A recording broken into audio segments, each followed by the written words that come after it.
অংশুমান নকল নীল সেজে পৌঁছে যায় সেনবাড়িতে। শিমুলের তার নীলের কণ্ঠ শুনে সন্দেহ হয়, কারণ নীলের তো গলা বসে গিয়েছিল, এখন তো ঠান্ডা জলে ডুব দিয়ে এসেছে, তাহলে এরই মধ্যে গলা ঠিক হয়ে গেল কিভাবে? অংশুমান তখন কথা ঘোরানোর জন্য বলতে থাকে, যখনই সে ডুব দিয়েছিল কোনো কিছুর সাথে মাথায় চোট পেয়েছিল, হবে বাঁশ বা অন্য কিছু। কথা শোনার পরে প্রশ্ন তো দূরে থাক, বরং নীলকে নিয়ে চিন্তিত হয়ে পড়ে শিমুল। ড্রেস বের করার জন্য অংশুমানের হাতে চাবি দিলে সে জিজ্ঞেস করে কোন চাবিটা। শিমুল শুনে অবাক হয়ে যায়। নীল জিজ্ঞেস করছে চাবি কোনটা। অংশুমানের শিমুলের প্রতি কিছুটা লোভ জন্মে যায়, কিন্তু তার হঠাৎই মধুশ্রীর কথা মনে পড়ে। এর পরের সিনে দেখা যায় শিমুল কাজ করতে গিয়ে বেখেয়ালে হঠাৎই তার মাথার সিঁদুর মুছে যায়। শিমুলের মনে ভয় হতে থাকে, আজকের এই দিনে এভাবে তার সিঁদুর মুছে গেল। শিমুল রুমে গিয়ে অংশুমান কি নীল ভেবে তাকে জড়িয়ে ধরে এবং সিঁদুর মুছে যাওয়ার কথাটা বলতে থাকে, কিন্তু অংশুমান তাকে সান্ত্বনা দেওয়ার চেষ্টা করে, এ আর তেমন কি, এমনটা তো হতেই পারে। গঙ্গা জলে ডুব দেওয়ার সময় নীলের মাথায় চোট পাওয়ায় শিমুল অনেক চিন্তিত ছিল, তাই ডক্টরকে ফোন দিয়ে বাড়িতে আসতে বলে।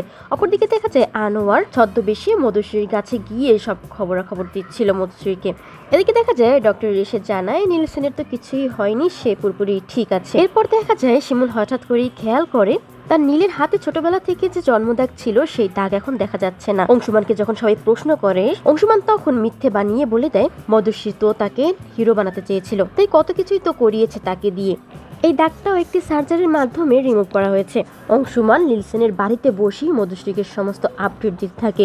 অপরদিকে দেখা যায় আসল নীল ভীষণ কষ্ট পাচ্ছিল। সে ভাবছিল শিমুল, তার মম, বাড়ির সবাই হয়তো তার কথা ভেবে অনেক কষ্ট পাচ্ছে, কানাকাটি করছে। এর পরের সিনে দেখা যায় শোভন নীলের কাছে লিস্টের কাগজ চায়, যে কাগজ সে গতদিন দিয়েছিল তো নীলের কাছে। এছাড়াও অনেক কিছুর সম্মুখীন হয় অংশুমান, যা কিনা নীল জানতো, অংশুমান জানতো না।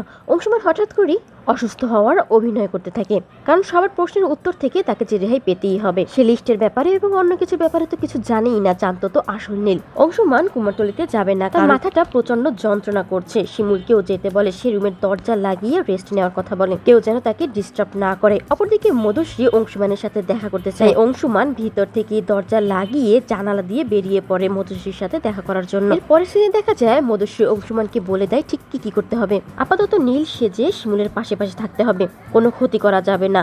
নীল সেজে অভিনয় করতে হবে, এমন অভিনয় করতে হবে নীলসেন ছিল ড্রাগসে আসক্ত। শিমুল নীল দুজনই ড্রাগ এডিক্টেড ছিল। কলেজের স্টুডেন্টসদেরও তারা সাপ্লাই করত। এগুলো কিনতে এবং হারানো বাড়ি ফিরে পেতে অনেক টাকার দরকার ছিল, তাই মধুশ্রীকে তারা ফাঁসিয়েছে। তাদের সন্তান তারা নিজেরাই চুরি করেছে এবং নীলের অ্যাক্সিডেন্টটাও পুরোটাই নাটক ছিল, মধুশ্রীকে ফাঁসানোর জন্যই ছিল।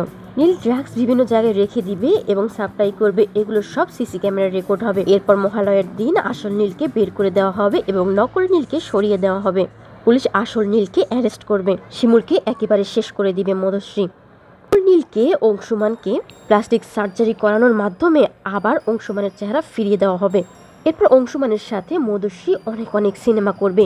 সমস্ত ডিরেক্টরদের সাথে মধুশ্রী পরিচয় করিয়ে দিবে অংশুমান। মধুশ্রী একবার যদি অংশুমানের কথা বলে, মধুশ্রীকে কোনো ডিরেক্টর বা প্রডিউসার ফিরিয়ে দিবে না। এদিকে কুমিতলা যাওয়ার সময় রাস্তায় নীলকে দেখে ফেলে শিমুল, শোভন। মধুশ্রী টের পাওয়া মাত্রই সেখান থেকে সরে যায়। তারা শুধুমাত্র অংশুমানকেই দেখতে পায়। শোভন বলে ওঠে, কি নিশ্চয়ই আমাদের আগে কুমিতলা পৌঁছাবি, এই জন্য বুঝি এইভাবে পালিয়ে এসেছিস সারপ্রাইজ দিবি বলে। অংশুমানও শোভনের মজা করে বলা কথাটা কাজে লাগায়। হ্যাঁ, সে তাই চেয়েছিল। অপরদিকে দেখা যায় ভীষণ ক্ষুধার্ত ছিল, তৃষ্ণার্ত ছিল। শিমুলের কথা প্রচন্ড মনে পড়ছিল। হঠাৎই তার মনে হয় শিমুল যেন তার কাছে এসে তাকে খাইয়ে দিয়ে যাচ্ছে, কিন্তু না, একটু পরেই বুঝতে পারে সবটাই তার মনের ভুল। এদিকে নকল নীল শিমুলদের নিয়ে সেখান থেকে সরে যাওয়ার পর মধুশ্রী বের হয়ে আবার হসপিটালে পৌঁছে যায়। মধুশ্রীর হাত করার ডক্টর তো ভীষণ চিন্তিত ছিল, কখন মধুশ্রী ফিরে আসবে, কেউ যদি জানাজানি হয়ে যায় তার লাইসেন্সটাই হয়তো বা থাকবে না। কিন্তু মধুশ্রী আসার পরে তাকে অনেকগুলো টাকা দেয় এবং রিল্যাক্স থাকতে বলে। এদিকে আনোয়ার জানায় নীলসেন কোনো খাওয়া দাওয়াই করছে না। মধুশ্রী তখন নীলকে খাওয়াতে বলে, জোর করে হলেও, কারণ নীলসেনকে তো জীবিত থাকতেই হবে। নীলসেনকে যে সে তো কষ্ট পেতে দেখতে চায়। অপরদিকে দেখা যায় পুজো উপলক্ষে ভাদুরীরা এখানেই থাকবে, তারপর একদম জমজমাট আয়োজন হবে। শান্তিপ্রিয়া ভাদুরীদের কি কেনাকাটা করেছে তা দেখাতে থাকে। এর পরের সিনে দেখা যায় অংশুমান কফির মধ্যে ড্রাগ মিশিয়ে শিমুলের জন্য বানিয়ে নিয়ে আসে, যাতে শিমুলের ব্রেন অসাড় হয়ে থাকে। কারণ সে যা শুনেছে শিমুলের মাথায় অনেক বুদ্ধি, যদি কোনো মতে সন্দেহ হয় তাহলে নিশ্চয়ই তা খুঁড়ে বের করার চেষ্টা করবে। তা তো কিছুতেই হতে দেওয়া যাবে না। শিমুল অবাক হয়ে যায়, দা নীলসেন কফি বানিয়ে নিয়ে এসেছে, তাও নিজের হাতে। কিন্তু নীলের বানানো কফি সে না খেয়ে কি করে পারে। শিমুল কফিটা পুরোই খেয়ে ফেলে। খাওয়ার পরই তার মাথা ঝিমঝিম করতে থাকে, প্রচণ্ড ঘুম আসতে থাকে এবং শিমুল ঘুমিয়ে পড়ে।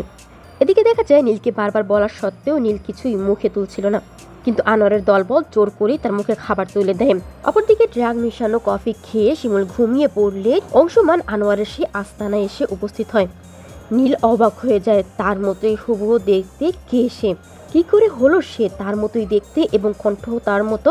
অংশুমান তখন বলে সবটা সে রপ্ত করে নিয়েছে, সে যে এখন আছে নীলসেন সেজে তাদের বাড়িতে। এরপর অংশুমান নীলের ড্রেস পরে নীলের কণ্ঠ নকল করে একটি ভিডিও রেকর্ড করে, যাতে নীলসেন বলছে হ্যাঁ সে অনেক জঘন্য কাজ করেছে। শিমুল আর সে দুজনেই ড্রাগ এডিক্টেড এবং সাপ্লাইও করে, তাই তাদের অনেক টাকার দরকার ছিল। তাই তারা নানাভাবে মধুশ্রীকে ফাঁসিয়েছে, এমনকি তাদের সন্তান নিজেরা চুরি করেও। সবকিছুই তাদের অভিনয় ছিল, তাদের প্ল্যান ছিল। অপরদিকে দেখা যায় পুজোর দিনে শান্তিপ্রিয়া নাচবে বলে অন্ধকারেই নাচ প্র্যাকটিস করছিল। বাদুড়ি উপর থেকে দেখে ভীষণ ভয় পেয়ে যায়, শান্তিপ্রিয়াকে ভূত মনে করে। সেই চেঁচামেচিতেই শিমুল উঠে দেখতে পায় নীল বাড়িতে নেই। কিন্তু যখনই সবাইকে কথাটা বলে এর মধ্যে দেখতে পায় নীল বাড়িতে ফিরে এসেছে। অংশুমান জানায় কোথায় যাবে, একটু বাগানে হাঁটাহাঁটি করছিল এই আর কি। এর পরে সিনে দেখা যায় অংশুমান নীল সেন সেজে যে ভিডিও করেছিল সেই ভিডিও মধুশ্রীকে পাঠিয়ে দেয়। মধুশ্রী পেয়ে ভীষণ খুশি হয়ে যায়, তার দুর্দার সে পেয়ে গেছে। এরপর শিমুল নীলের ভাগ্য নির্ধারণ করবে, সে যা হবে তাদের দুর্ভাগ্য।